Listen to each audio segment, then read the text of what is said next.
So this, if you go back and look at the land use plan, there's just one category of industrial land use. This further breaks it down into intermodal, local main street. My slides are messed up, I apologize. I thought I fixed this. Well, I won't follow the slide. It's further broken down into New Century Industrial Area, Intermodal Industrial, and Local Industrial.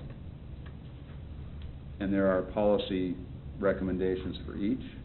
And if you look at the land use map on page 75,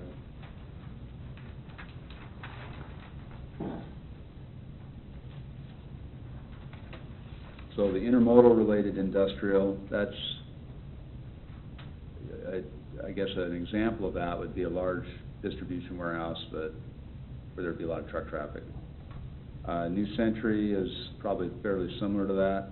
Local industrial is envisioned in this plan as being something that's not quite like that. Could be office parks, generally not as much heavy truck traffic.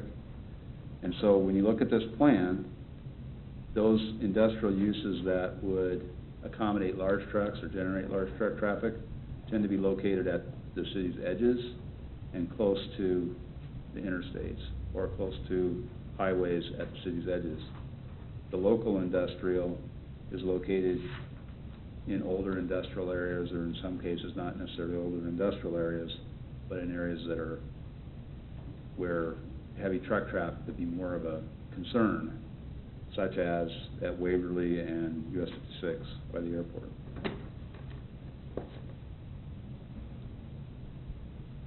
Okay, I'll refer you to the Transportation Master Plan, Transportation Mobility. The chapter begins on page 77. And this chapter makes reference to the 2009 Transportation Master Plan.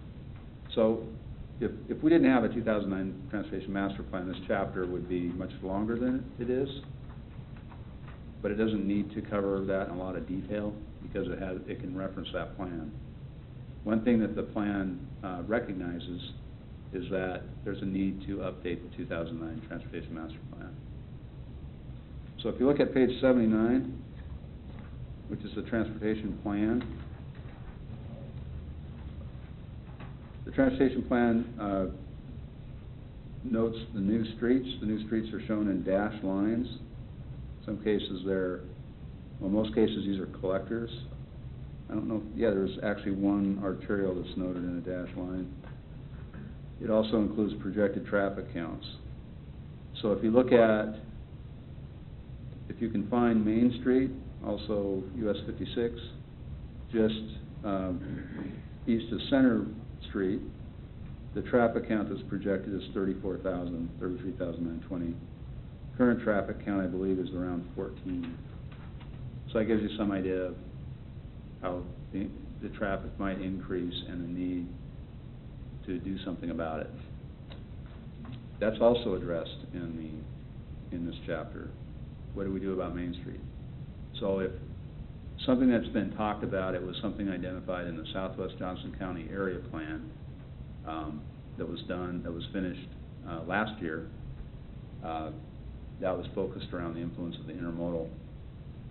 It was identified as an issue, and that is, or a potential action, and that is relocating US 56 up to 109th Street. So the idea is that US 56 would come in from the west, and at 199th it'd be diverted, follow 199th, and then connect back to US 56 out by, I think, the 175th and the interchange.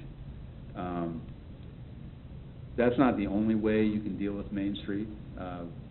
We have had recent discussions with KDOT, Kansas Department of Transportation, about doing a study of the potential alternatives for streetscape improvements to Main Street, to the old part of Main Street, mainly from Center Street to Sycamore.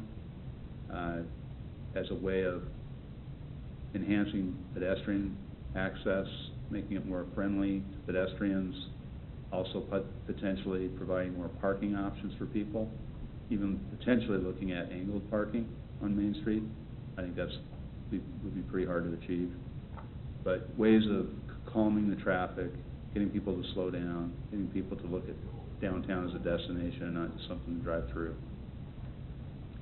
So that's something that potentially could begin within the next few months even. Something else that's identified in the Transportation and Mobility chapter is a study of the 191st Street corridor area. And that's the area that is along 191st Street, west of Gardner Road. So generally the area between Waverly on the west, Gardner Road on the east, and the interstate on the south.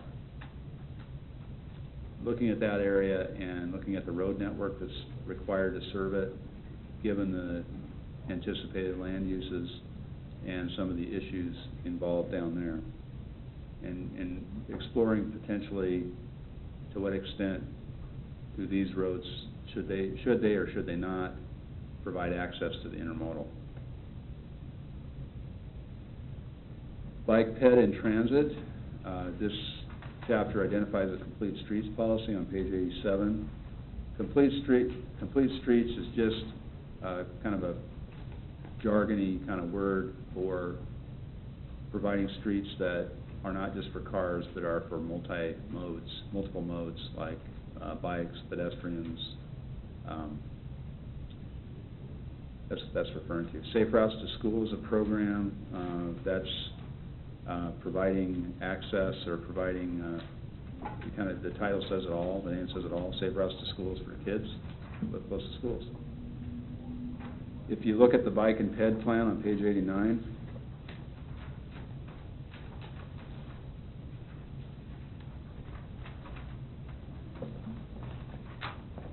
this identifies a lot of bike paths and pedestrian paths.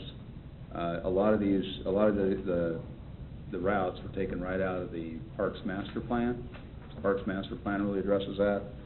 But through this process, some gaps were identified and filled in. For example, you might notice along the Gardner Golf Course on Gardner Road, that was added as a result of this planning process. There's a bike path added along there. Community facilities and services. Things to note here are on page 94, improving service and coordination as part of the permitting process. Just making the permitting system more user-friendly, improving customer service. A lot of this is educating people about how to use the process. I can tell you that this has already been began last year, really, and continues. And it's really just a continuous process of improving communications and working with people who want to develop in Gardner. Also on page 94, there's a mention of the police department facilities plan. The police department, their current facility is recognized as being beyond repair. It's just, there's not much you can do with it. It just needs so much work.